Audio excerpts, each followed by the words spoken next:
All right, big 49ers update for you. Kyle Shanahan has spoken for the first time since Saturday's game, and he has confirmed that Deebo Samuel indeed did not fracture his shoulder. However, Shanahan said that Deebo Samuel's shoulder still hurts enough that the 49ers are not sure about his potential availability for the game on Sunday. That is the NFC title against the Detroit Lions. The 49ers right now hope that things will clear up by Wednesday so they have a better idea of whether or not Deebo Samuel is going to be available. So right now, holding pattern for the 49ers.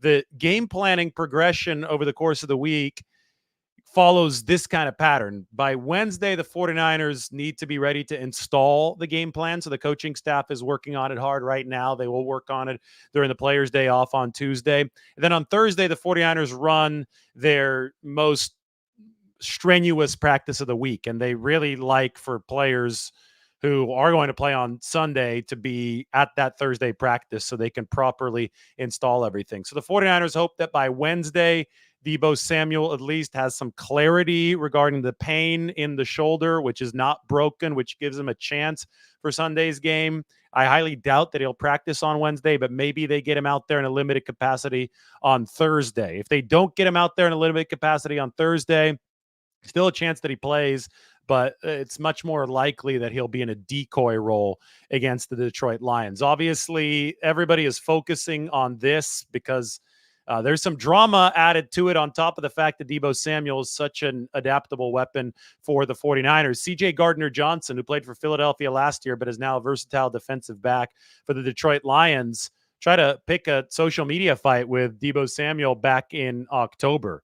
And he called Deebo a running back and said that he can cover him and was talking some crap there. So I think a lot of people want to see Deebo Samuel against CJ Gardner-Johnson to see how this matchup ends. We didn't really get to see it in that NFC title game because Brock Purdy got hurt last year. Now CJ Gardner-Johnson is with the Detroit Lions. On top of that, we talk about 49ers game planning and the schematics that Deebo Samuel affects. And I was talking about on the radio not too long ago on KMBR. Deebo Samuel is the rare player who can encourage a defense to move into the nickel package because of his receiving threat and then beat that nickel package because he's not just somebody capable of running out of the backfield. He's a power back out of the backfield. So he can lighten up the defense with his receiving threat. And then he could really punish and bruise a defense with the fact that he's coming in at 215, 220 pounds like a power back. And I think in the rainy conditions against the Packers, the 49ers were planning to feed Deebo Samuel, right? They fed him so many times over the course of his career, but I still remember the week 3 game against the New York Giants, a lot of short screen passes against an aggressive defense. Let Deebo Samuel go be a battering ram on his way downfield. I think they wanted him to do the same thing based on what we saw really early on against the Green Bay Packers, and then Deebo Samuel got hurt. Shanahan today did say that he got hurt with the shoulder on the same play that he was tested for a concussion.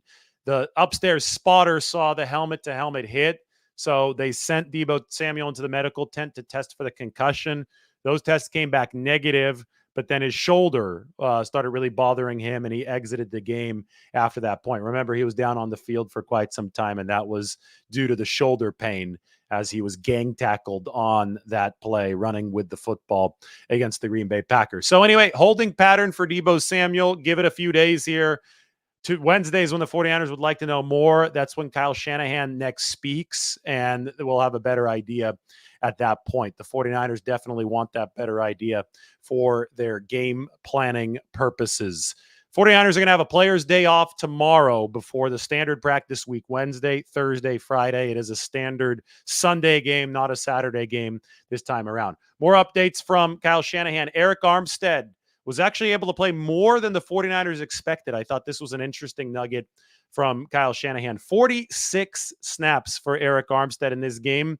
Plantar fasciitis was the issue that he was dealing with, foot issue. He's still dealing with it. I don't think the 49ers expected him to be 100% fully recovered from it since that's such a tricky condition. And I think rest is the one thing that you do need to give your foot. But they've been able to ramp up Armstead's rehab to really surgically strike, no pun intended, surgically strike this playoff stretch. They wanted to get 3 good games out of him. And I think they got 1 good game out of Armstead, who was solid. 5 pressures for him in this game, played solid run defense for the 49ers, and now they have to turn around and make sure that he's ready after 46 snaps to deliver an NFC Championship game, where Detroit's primary strength is their run defense. The 49ers' primary run offense. Detroit also has a good run defense, but the 49ers' primary weakness has been their run defense. It wasn't a weakness against the Packers because of Arik Armstead. I thought that he played well in the interior. I think that the 49ers had more trouble with their edge defenders. I think Chase Young needs to be better setting the edge against the Detroit Lions, because the Lions will definitely try to expose that. But if you don't have Arik Armstead, then you're in worlds of trouble if you're the 49ers in terms of interior run defense, and that spills over to the rest of the unit. So it was good news for them that he was able to play more than expected against the Green Bay Packers. Shanahan was asked about Dre Greenlaw, who had 2 interceptions in this game and was running around like a madman after both of them, especially after the second one, where the 49ers, everybody was screaming, just go down. You saw John Lynch on the sideline pointing, just go down. The TV announcers were yelling, just go down. I'm sure that millions of Americans were yelling, just go down. I know that hundreds of thousands of 49ers fans were yelling that as they watched the TV. Probably a lot of fans at Levi Stadium wanted that. Kyle Shanahan says that Dre Greenlaw won't make that mistake again. Background is that Greenlaw had promised Fred Warner that he would get a pick 6.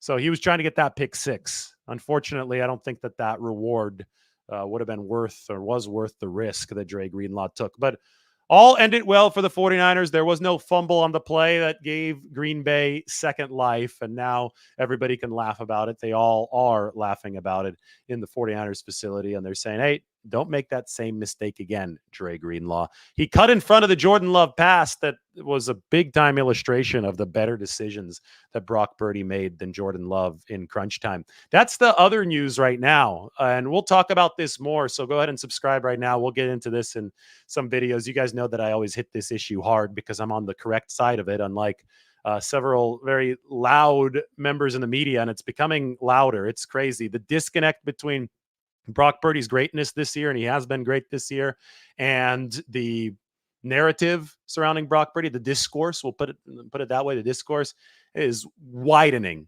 For some reason, a lot of people want Brock Purdy to fail, and it's becoming, I mean, you could try to explain it, but to me, it's almost inexplicable because that gap is widening. It's the world against Brock Purdy, or at least the very loud world of negativity on social media against Brock Purdy. And we talk about Deebo Samuel.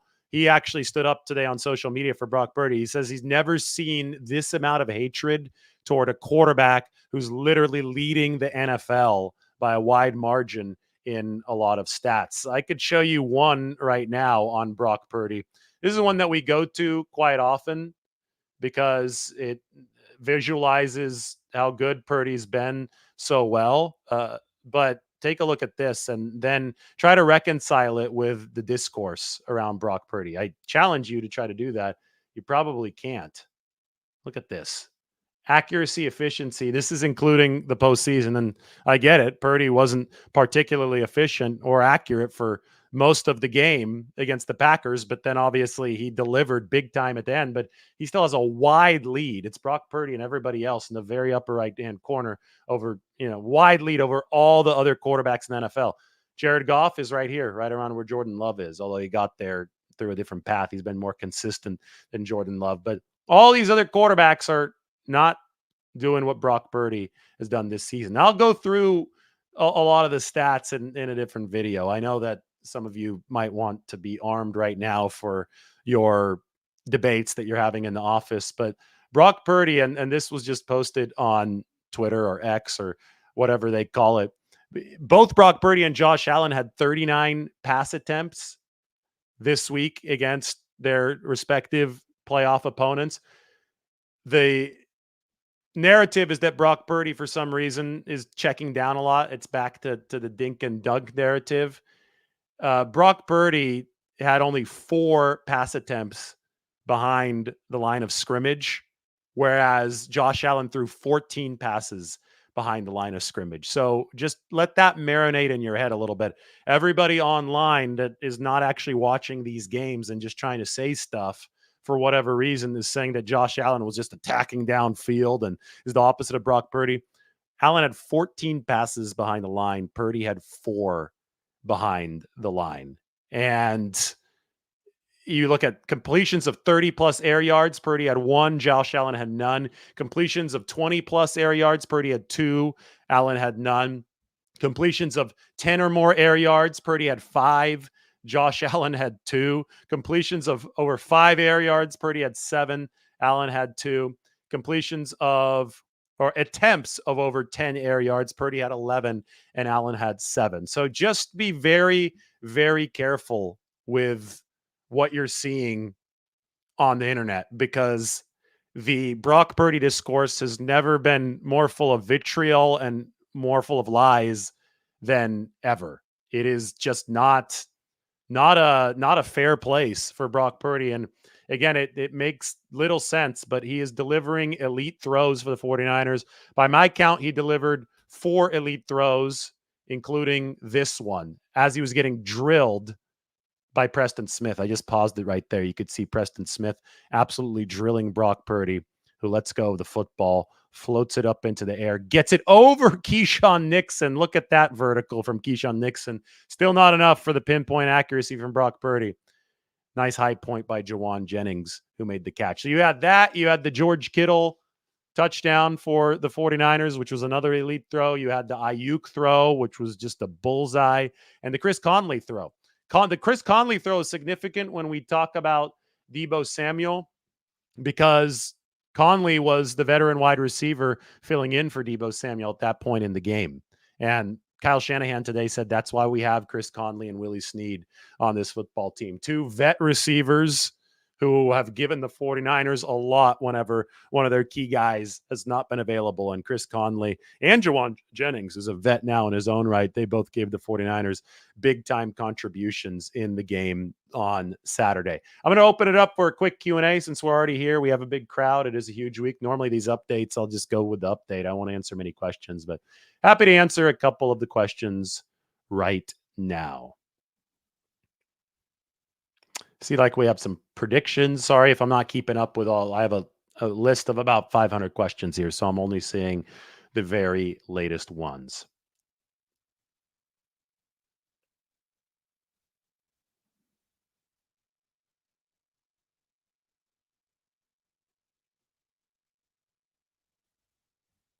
Here we have a theory. The Brock Purdy hatred is founded upon fear. If he was on any other team, he would be the face of the league. But because he's on the Niners, he's hated.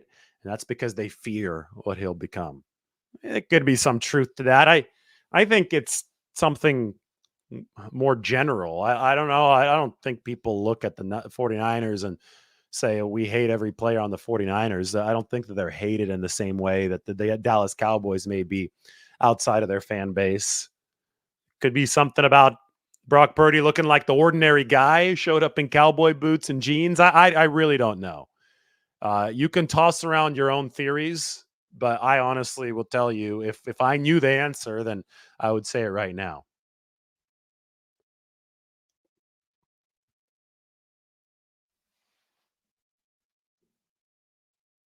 Mike points out that former NFL QBs love Brock Purdy.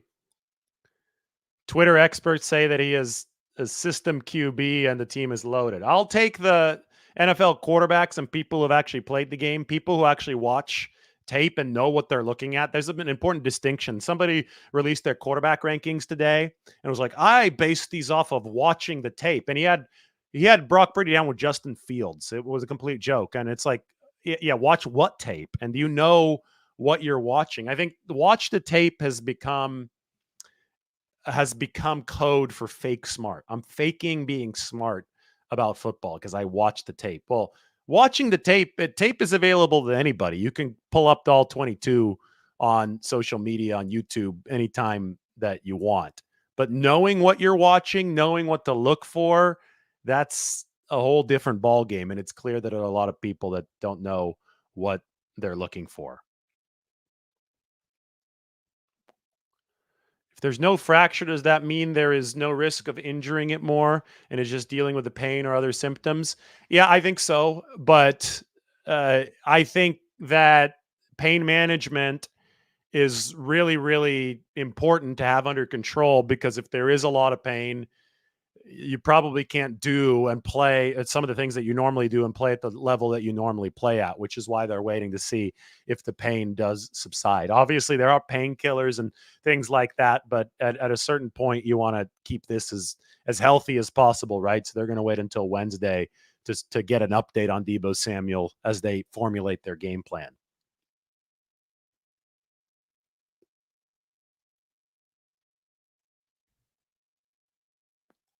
I think the defensive line is doing fine as far as pass rushing. I think a lot of teams run either quick release or big time drop, like we saw Jordan Love do, dropping back far to allow things to develop. As long as the defensive line is positively affecting the game for the 49ers defense, everything is good. And the pass defensive metrics have been really good. It's the run defense that's the bigger issue, and that is tied to fewer sack opportunities. If the 49ers had been better against the run against the Green Bay Packers, the Packers would have more dropbacks and the 49ers would have more sack opportunities. So it's important to look at it from that point. But just straight pass rushing, when they're in straight pass rushing situations, 49ers, I think, have been more than fine. They're just dealing with offenses who are compromising their efficiency to try to stay away from the pass rush. I'm seeing questions about my Montana tweet and people responding to it. And I'm not going to give specific names any acknowledgement. I'm correct about that. They're wrong about it. And that's all there is to it. People can have temper tantrums about me putting historical context on the 49ers, but that's what makes me who I am at my job. I'm not going to dumb things down by putting less historical context on things. I'm going to continue putting historical context on things, and that's going to be that. I'm not going to go specifically out of my way to make insignificant people significant. I'm going to just continue putting the facts out there, and we'll put the facts out there with Brock Purdy. We'll talk about Joe Montana's career. We'll talk about Steve Young's career. We'll talk about Jeff Garcia's career, and we'll appropriately make the comparisons when they are warranted. And there definitely was a warranted comparison on Saturday night, because Brock Purdy started really struggling and he finished up with an elite drive. That's something that Joe Montana did for the 49ers several times. Since Brock Purdy's a 24-year-old quarterback, I have no problem comparing him to what Joe Montana did when he was 25 years old, because I think it increases the enjoyment and the intelligence of the experience for the viewers, for the readers, for whoever's consuming my information. So if you're wanting me to dumb things down, I won't follow that path. I'm not going to dumb things down. We're going to keep this football analysis accurate and smart and not make insignificant people significant.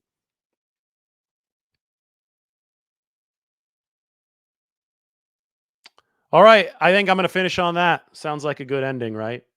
It is true that Zach Ertz has signed with the Lions. I do see that question over there. But Zach Ertz feels like he has at least one more game in the tank. Bay Area native is going to be playing in the Bay Area. Everybody, thank you for joining. That's the update. We'll talk to you all soon.